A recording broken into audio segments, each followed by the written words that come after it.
What is up, guys? Tribby here, back with another gameplay for you, and today we've got the 12th episode of Gold Gun Gaming, where I'll be showing you all the weapons with gold camo and telling you my tips, my tricks, and my thoughts on them.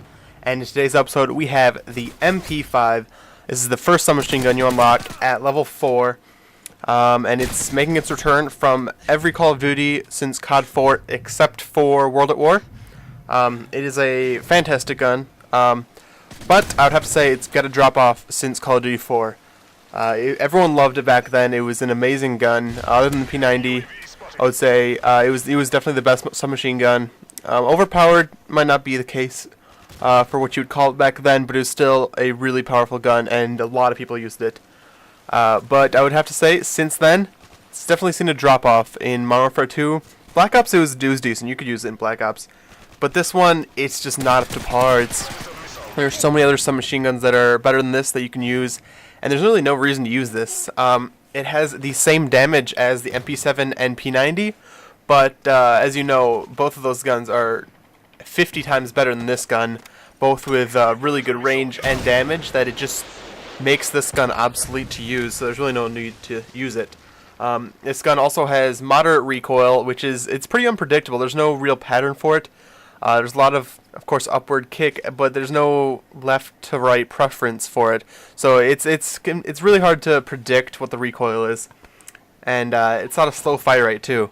So rapid fire would be a good choice to use on this for an attachment, just because it's got the high damage like the P90 and MP7. But it's slow firing compared to those two, so it's gotta take longer to kill. So that's why those guns are once again better than this to choose from. So let's get into this. What I'm using today. Of course, I've got Blind Eye, Assassin, Dead Silence. Classic free-for-all setup. I don't think there's much to say about the perks anymore, because it's generally gonna be the same as I said. One that might change is going to be the first perk between Sleight of Hand and Blind Eye. That's really the only difference, is what I'd change, and that's just depending on which gun I'm using. Of course, since you're using an SMG, Steady Aim is also a very good choice to choose, just because, if you run around with an SMG with Steady Aim, you can hipfire that thing from pretty long distances and get some good kills.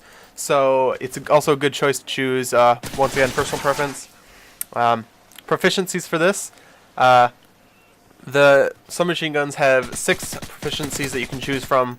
All of them generally the same from the other ones, except for melee, which is increased melee speed. So once you melee, you recover from it faster and you swipe faster. So that's the only exception to the SMGs that the other classes don't have. But of course, you've got the kick, focus, attachments, stability, and range.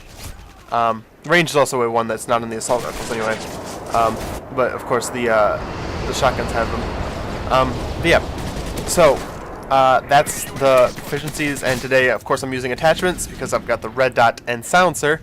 And red dot because I don't really like the iron sights. They're usable, but they've got a round circle, every circle's round anyway, but yeah, it's got that circle post on the top, which can be kind of annoying and obstructive to use, so that's why I'm using the red dot. But once again, as I said earlier, the rapid fire is a very good choice to choose for this because of the slow fire rate. You increase that speed of ammunition being shot equals faster kills. So, that's a pretty easy equation to see. So that's why rapid fire is a good choice to choose for this. And yeah, so that's really all I've got for this setup. Let me just give you some other tips and tricks that I've got for it.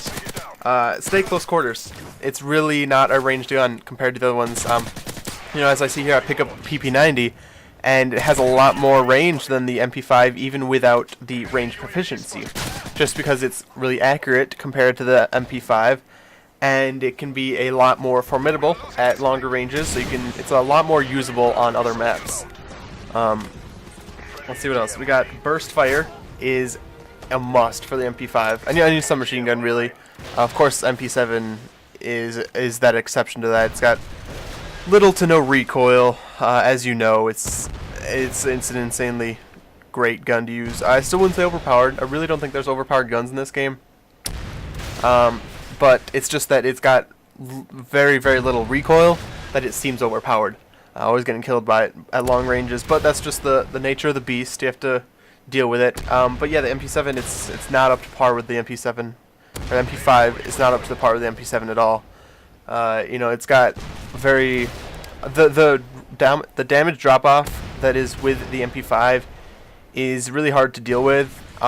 So you know, you're going to have to put a lot of shots into it, and because of the uncontrollable recoil, it's really hard to put those shots on downrange. So burst firing is going to be a really good thing to do when you're getting at ranges that are more than, you know, 15 to 20 feet. It seems like, you know, it doesn't seem like that should be the case, but this gun is so unpredictable that you're really going to have to work on controlling the beast that is the MP5. But this game is wrapping up. Hope you guys liked it.